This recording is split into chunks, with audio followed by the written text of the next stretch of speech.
the more I've learned and thought about what does faith mean in the Bible, it's not this intellectual belief in a set of facts. It is that, like, you trust Jesus enough to depend on him. You trust that he is the truth, the way, and the life. And that dependence, I think, gets refined and shaped when we experience moments where our sense of control over our life is stripped away and you kind of have to depend. So, like, that pastor experiencing cancer, like your Yeah. friend experiencing this big surgery he's about to have, like, Yeah.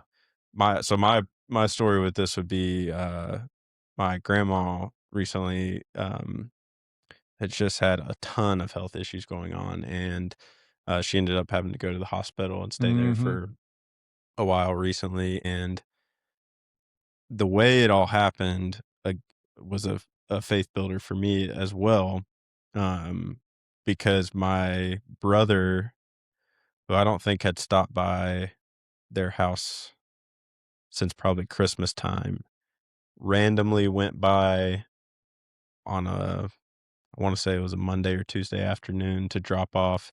My grandma's a big fan of Elvis, like, huge, huge Elvis fan, Yeah. and he had found some magazine with Elvis on the cover and was going to take it to her.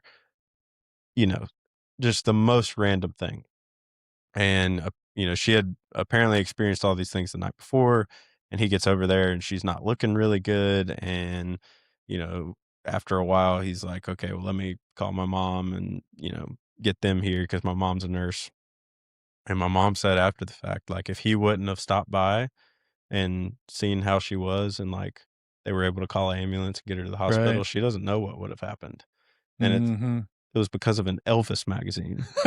And I was like, Yeah. "What," I just there's no God can use all kinds of it's things, right? situations like that Yeah. where you're like, there's just no coincidences, and God cares Yeah.